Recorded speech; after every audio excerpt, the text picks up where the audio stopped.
Los Miserables, segunda parte, Cosette, libro quinto, A casa perdida, jauría muda. Capítulo 1. Los rodeos de la estrategia.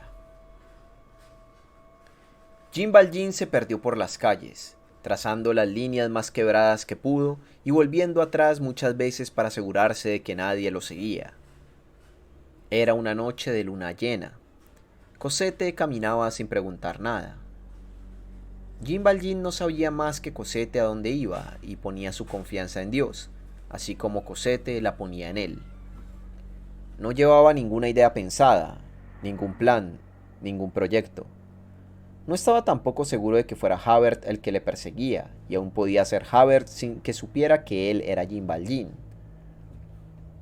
¿No estaba disfrazado? ¿No se le creía muerto? Sin embargo, hacía días que le sucedían cosas muy raras. Había decidido no volver a casa a Gorbeau. Como el animal arrojado de su caverna, buscaba un agujero en que pasar la noche.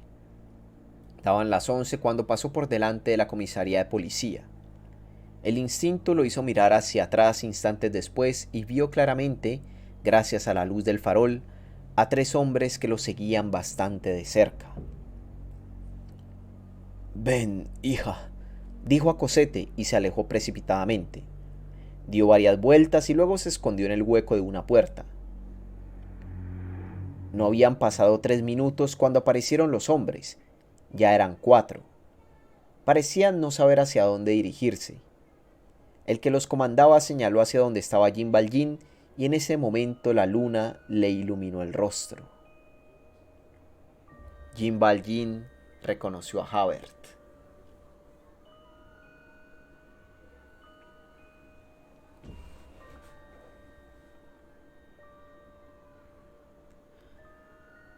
Capítulo 2. El callejón sin salida. Jean Valjean aprovechó esa vacilación de sus perseguidores y salió de la puerta en la que se había ocultado, con Cosette en brazos. Cruzó el puente de Austerlitz a la sombra de una carreta, con la esperanza de que no lo hubieran visto. Pensó que si entraba en la callejuela que tenía delante y conseguía llegar a los terrenos en que no había casas, podía escapar. Decidió entonces que debía entrar en aquella callejuela silenciosa, y entró. De tanto en tanto se volvía a mirar. Las 2 o 3 primeras veces que se volvió no vio nada. El silencio era profundo y continuó su marcha más tranquilo. Pero otra vez que se volvió, creyó ver a lo lejos una cosa que se movía. Corrió, esperando encontrar alguna callejuela lateral para huir por allí y hacerles perder la pista. Pero llegó ante un alto muro blanco. Estaban en un callejón sin salida. Jean Valjean se sintió cogido en una red, cuyas mallas se apretaban lentamente. Miró al cielo con desesperación.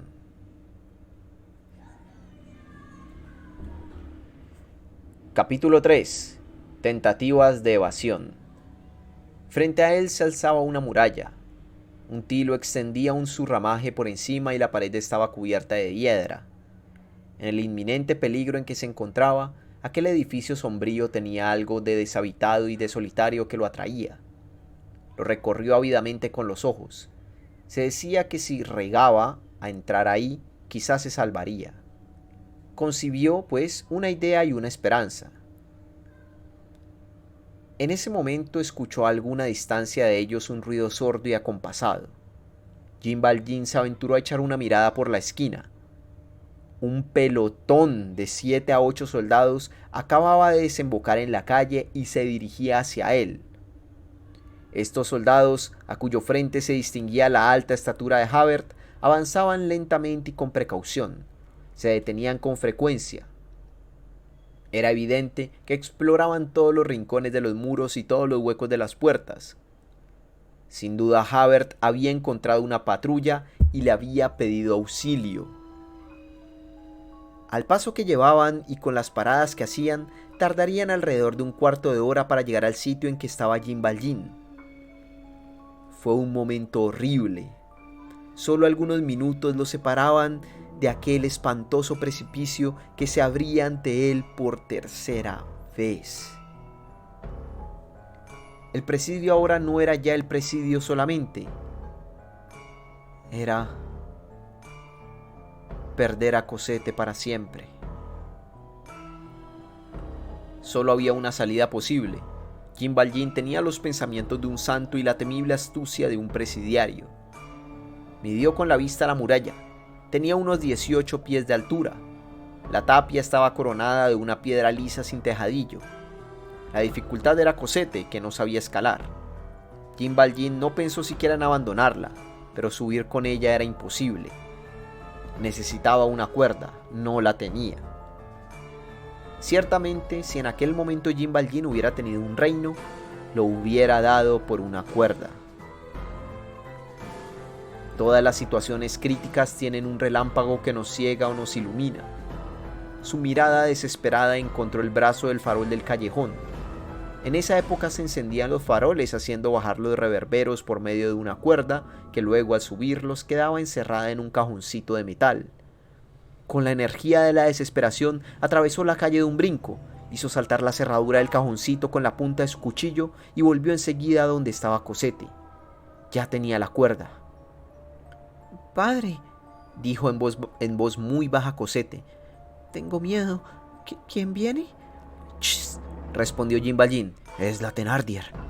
Cosette se estremeció. «No hables», añadió él. «Si gritas, si lloras, la Thénardier nos descubre. Viene a buscarte». Ató a la niña a un extremo de la cuerda, cogió el otro extremo con los dientes, se quitó los zapatos y las medias, los arrojó por encima de la tapia y principió a elevarse por el ángulo de la tapia y de la fachada con la misma seguridad que si apoyase en escalones los pies y los codos. Menos de medio minuto tardó en ponerse de rodillas sobre la tapia. Cosette lo miraba con estupor sin pronunciar una palabra. El nombre de la Thénardier la había dejado helada. De pronto oyó la voz de Jean Valjean que le decía: «Acércate a la pared». Obedeció y sintió que se elevaba sobre el suelo. Antes que tuviera tiempo de pensar, estaba en lo alto de la tapia. Jean Valjean la cogió, se la puso en los hombros y se arrastró por lo alto de la pared hasta la esquina.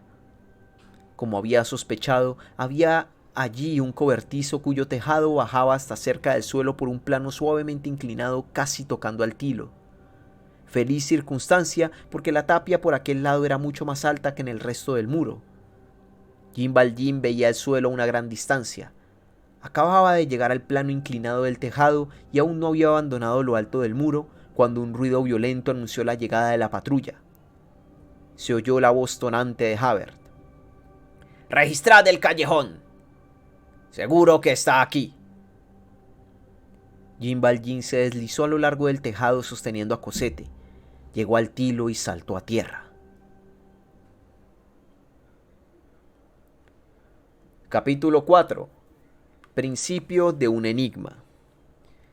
Jean Valjean se encontró en una especie de jardín muy grande, cuyo fondo se perdía en la bruma y en la noche. Sin embargo, se distinguían confusamente varias tapias que se entrecortaban como si hubiese otros jardines más allá. Es imposible figurarse nada menos acogedor y más solitario que este jardín.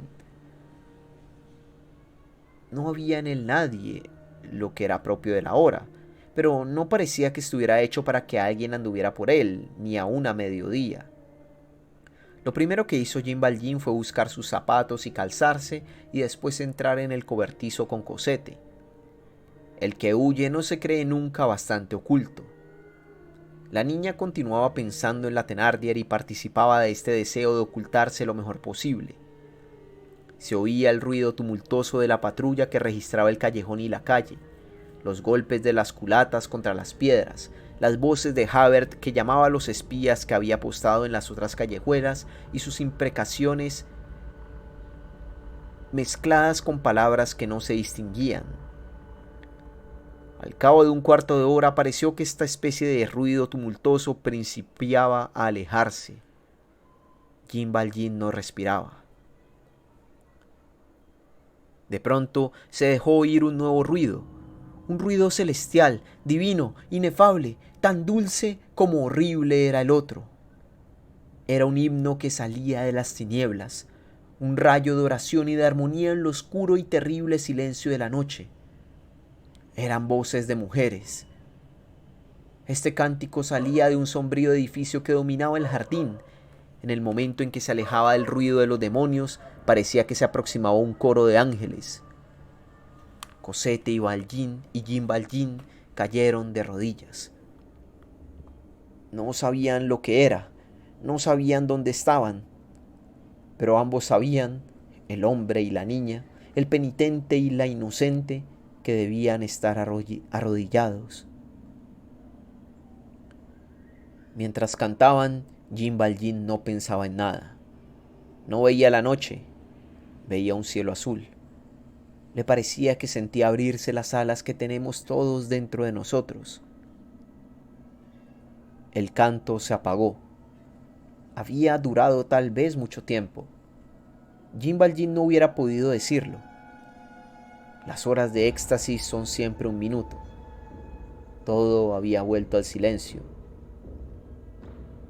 Nada se oía en la calle, nada en el jardín. Todo había desaparecido, así que lo que amenazaba como lo que inspiraba confianza. El viento rozaba en lo alto de la tapia algunas hierbas secas que producían un ruido suave y lúgubre. Capítulo 5. Continúa el enigma. Ya se había levantado la brisa matutina, lo que indicaba que debían ser la 1 o las 2 de la mañana. La pobre Cosette no decía nada. Como se había sentado a su lado y había inclinado la cabeza, Jean Valjean creyó que estaba dormida, pero al mirarla bien, vio que tenía los ojos enteramente abiertos y una expresión meditabunda que le causó dolorosa impresión. La pobrecita temblaba sin parar. «¿Tienes sueño?», dijo Jean Valjean. «Tengo mucho frío», respondió.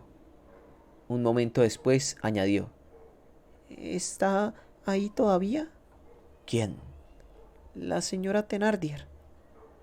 Jean Valjean había olvidado ya el medio de que se había valido para hacer guardar silencio a Cosette. «Se ha marchado», dijo. «Ya no hay nada que temer».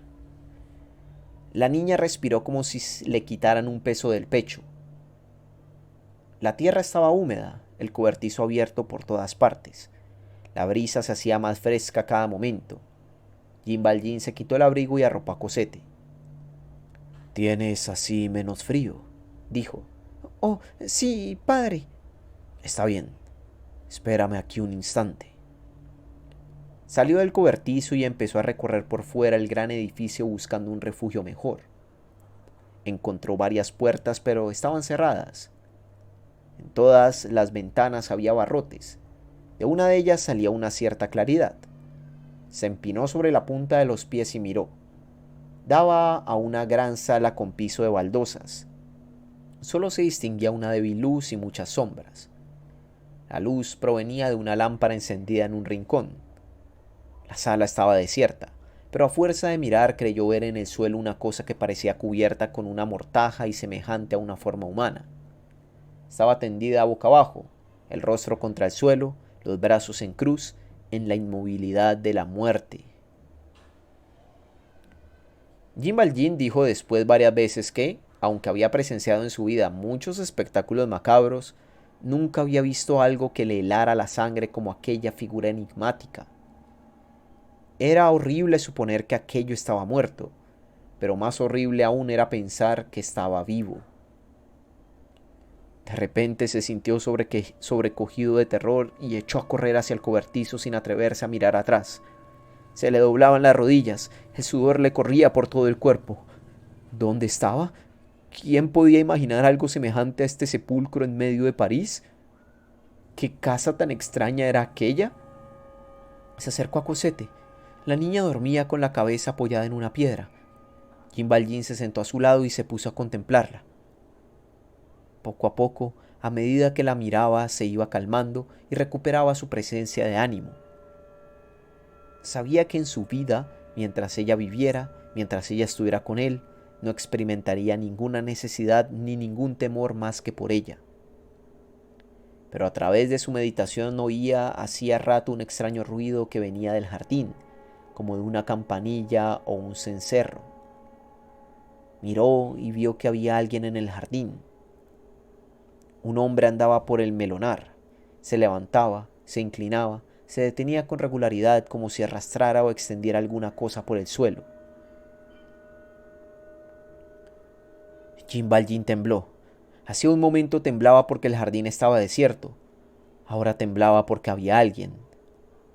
¿Quién era aquel hombre que llevaba un cencerro, lo mismo que un buey o un borrego? Haciéndose esta pregunta, tocó las manos de Cosette. Estaban heladas. «Dios mío», exclamó. La llamó en voz baja.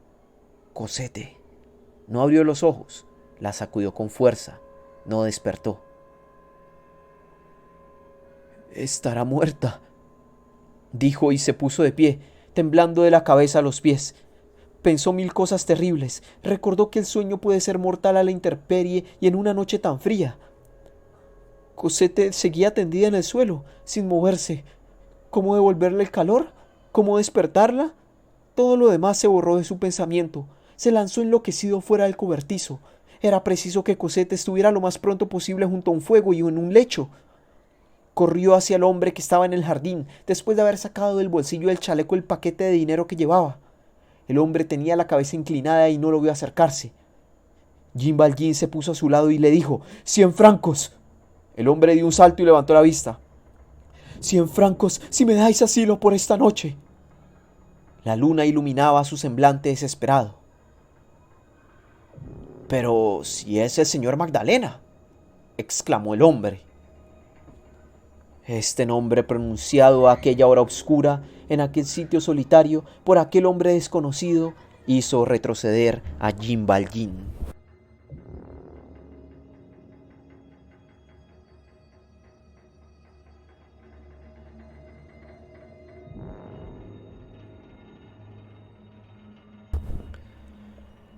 Todo lo esperaba, menos eso. El que le hablaba era un viejo cojo y encorvado, vestido como un campesino. En la rodilla izquierda llevaba una rodillera de cuero de donde pendía un cencerro. No se distinguía su rostro porque estaba en la sombra. El hombre se había quitado la gorra y decía tembloroso: «¡Ah, Dios mío! ¿Cómo estáis aquí, señor Magdalena? ¿Por dónde habéis entrado? Jesús, ¿venís del cielo? No sería extraño. Si caéis alguna vez será del cielo, pero sin corbata, sin sombrero, sin levita, ¿se han vuelto locos los ángeles? ¿Cómo habéis entrado aquí?». El hombre hablaba con una volubilidad en que no se descubría inquietud alguna. Hablaba con una mezcla de asombro y de ingenua bondad. «¿Quién sois? ¿Qué casa es esta?», preguntó Jean Valjean. «Esta sí que es grande», dijo el viejo. «Soy el que vos mismo habéis colocado aquí». «¿Cómo? ¿No me conocéis?». «No», replicó Jean Valjean. «¿Por qué me conocéis a mí?». «Me habéis salvado la vida», dijo el hombre. Entonces iluminó su perfil un rayo de luna y Jean Valjean reconoció a Fauchelevent. «Ah», dijo Jean Valjean, «sois vos. Sí, os conozco». «Me alegro mucho», dijo el viejo en tono de reproche. «¿Y qué hacéis aquí?», preguntó Valjean. «Tapo mis melones, por supuesto». «¿Y qué campanilla es esa que lleváis en la rodilla?». «Ah», dijo Fauchelevent, «es para evitar que eviten mi presencia. En esta casa no hay más que mujeres. Hay muchas jóvenes y parece que mi presencia es peligrosa. El cencerro les avisa y cuando me acerco se alejan». «¿Qué casa es esta?». «Este es el convento del pequeño Picpus, donde vos me colocasteis como jardinero». «Pero volvamos al caso», prosiguió Fauchelevent. «¿Cómo demonios habéis entrado aquí, señor Magdalena?». «Por más santo que seáis, sois hombre, y los hombres no entran aquí». solo yo. Sin embargo, dijo Jean Valjean, es preciso que me quede. ¡Ah, Dios mío!, exclamó Fauchelevent. Jean Valjean se aproximó a él. Tío Fauchelevent, os he salvado la vida, le dijo en voz baja. Yo he sido el primero en recordarlo, respondió Fauchelevent. Pues bien, hoy podéis hacer por mí lo que yo hice en otra ocasión por vos. Fauchelevent tomó en sus arrugadas y temblorosas manos las robustas manos de Jean Valjean y permaneció algunos momentos como si no pudiera hablar. Por fin exclamó: Sería una bendición de Dios que yo pudiera hacer algo por vos. Yo, salvaros la vida. Señor alcalde, disponed de este pobre viejo. Una sublime alegría parecía transfigurar el rostro del anciano. ¿Qué queréis que haga?, preguntó. Ya os explicaré. Tenéis una habitación. Tengo una choza, allá detrás de las ruinas del antiguo convento, en un rincón oculto a todo el mundo. Allí hay 3 habitaciones. Perfecto, dijo Jean Valjean. Ahora tengo que pediros 2 cosas. ¿Cuáles, señor alcalde? La primera es que no digáis a nadie lo que sabéis de mí. La segunda, que no tratéis de saber más. Como queráis. Sé que no podéis hacer nada que no sea bueno y que siempre seréis un hombre de bien. Gracias. Ahora venid conmigo. Vamos a buscar a la niña. ¡Ah!, dijo Fauchelevent. Hay una niña. No dijo más y siguió a Jean Valjean como un perro sigue a su amo. Media hora después, Cosette, iluminada por la llama de una buena lumbre, dormía en la cama del jardinero.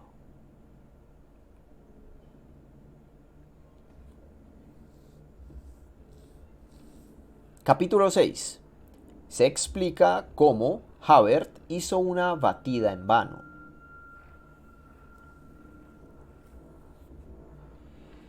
Los sucesos que acabamos de describir habían ocurrido en las condiciones más sencillas. Cuando Jean Valjean, la misma noche del día que Javert lo apresó al lado del lecho mortuorio de Fantina, se escapó de la cárcel municipal de M, Javert fue llamado a París para apoyar a la policía en su persecución. Y en efecto, el celo y la inteligencia del inspector ayudaron a encontrarlo.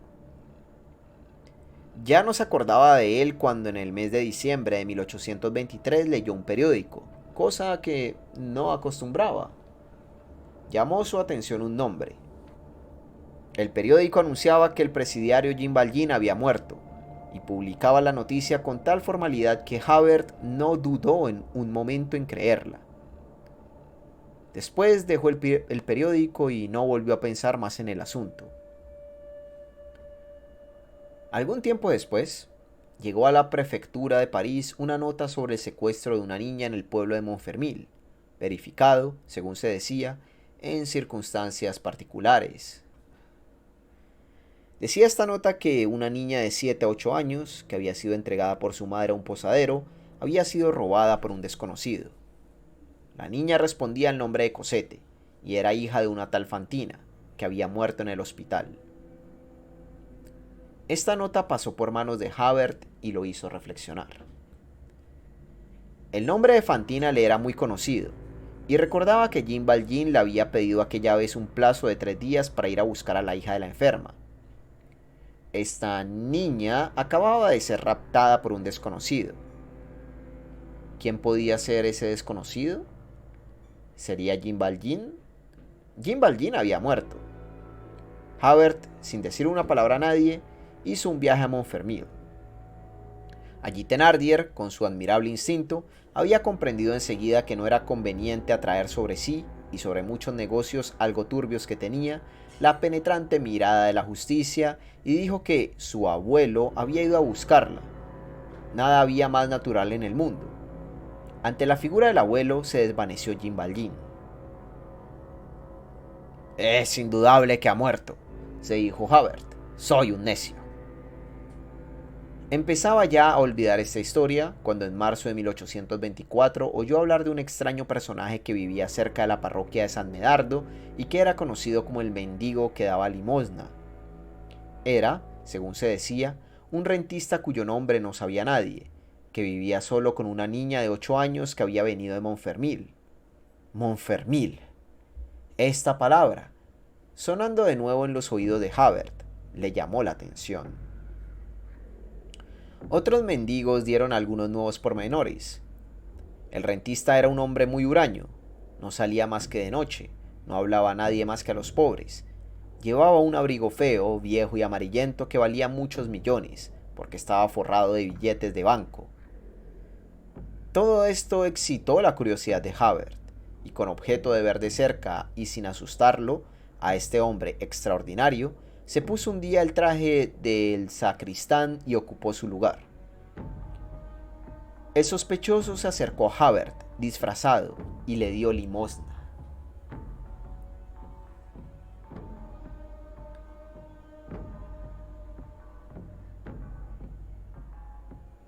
En ese momento, Javert levantó la vista, y la misma impresión que produjo en Jean Valjean la vista de Javert, recibió Javert al reconocer a Jean Valjean.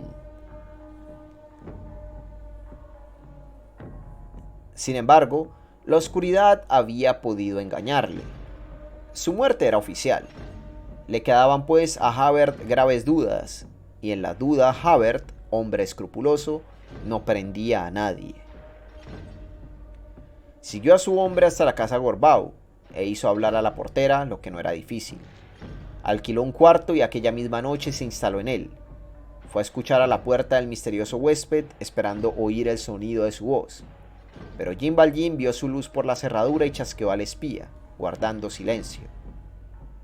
Al día siguiente Jean Valjean abandonó la casa, pero el ruido de la moneda de 5 francos que dejó caer fue escuchado por la vieja portera, que oyendo sonar dinero pensó que se iba a mudar y se apresuró a avisar a Javert.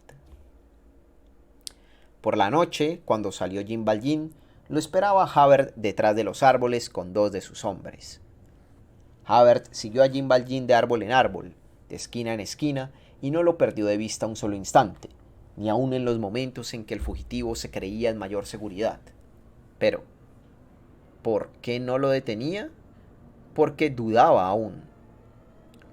Debe recordarse que en aquella época la policía no obraba con toda libertad. La prensa la tenía a raya. Atentar contra la libertad individual era un hecho grave. Por otra parte, ¿qué inconveniente había en esperar? Javert estaba seguro de que no se le escaparía. Lo seguía, pues, bastante perplejo, haciéndose una porción de preguntas acerca de aquel personaje enigmático.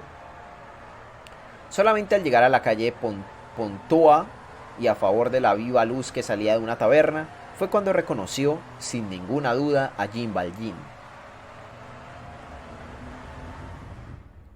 Hay en el mundo 2 clases de seres que se estremecen profundamente. La madre que encuentra a su hijo perdido y el tigre que encuentra a su presa. En aquel momento, Javert sintió este estremecimiento profundo. Cuando tuvo seguridad de que aquel hombre era Jean Valjean, pidió un refuerzo al comisario de la policía de la calle Pontoise. El tiempo que gastó en esta diligencia lo hizo perder la pista, pero su poderoso instinto le dijo que Jean Valjean trataría de poner el río entre él y sus perseguidores y se fue derecho al puente de Austerlitz. Lo vio entrar en la calle Chemin-vers-Saint-Antoine. Se acordó del callejón sin salida y de la única pasada de la calle Droit-Mur a la callejuela Picpus. Vio una patrulla que volvía al cuerpo de guardia, le pidió auxilio y se hizo escoltar por ella. Tuvo un momento de alegría infernal. Dejó ir a su presa delante de él, en la confianza de que la tenía segura. Javert gozaba con lo que estaba viviendo. Se puso a jugar disfrutando de la idea de verlo libre y saber que lo tenía cogido. Los hilos de su red estaban tejidos. Ya no tenía más que cerrar la mano. Mas cuando llegó al centro de la telaraña, La mosca había volado. Calcúlese su desesperación. Interrogó a sus hombres. Nadie lo había visto. Sea como fuere, en el momento en que Javert supo que se le escapaba Jean Valjean, no se aturdió. Seguro de que el presidiario escapado no podía hallarse muy lejos, puso vigías, organizó ratoneras y emboscadas y dio una batida por el barrio durante toda la noche. Al despuntar el día dejó 2 hombres inteligentes en observación y volvió a París a la prefectura de policía, avergonzado como un soplón a quien hubiera apresado un ladrón.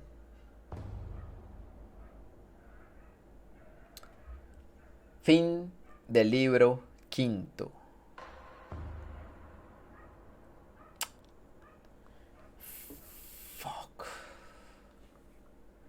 Si te ha gustado esta narración, considera suscribirte al canal de YouTube, deja tu me gusta y también un comentario, pues, para que de esta forma el algoritmo de YouTube le patrocine estos videos a más gente, esta narración. Y si considera, también puedes apoyarme por medio de PayPal, el link está en la descripción de todos mis videos. También puedes suscribirte a mi canal de Twitch o volverte un miembro en mi canal de YouTube. Recuerda que puedes patrocinar una lectura para que yo la lea de cualquier libro que les guste. Si el libro tiene 300 páginas, son $50. Si tiene 400, son $60. Si tiene 500, $70, y así consecutivamente. Cada 100 páginas aumentan $10. Dios, fucking Javert ha vuelto. Y ahora está seguro de que Jean Valjean es un cabrón. Es un cabrón. Es imposible escaparse de este hombre. Qué cosas, ¿eh? Qué cosas. Dios. Ay. Fucking Javert, de verdad, ¿eh?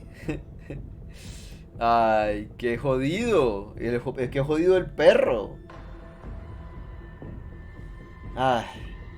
Pero bueno, gente, espero que hayan disfrutado esta lectura, espero que les haya gustado esta narración.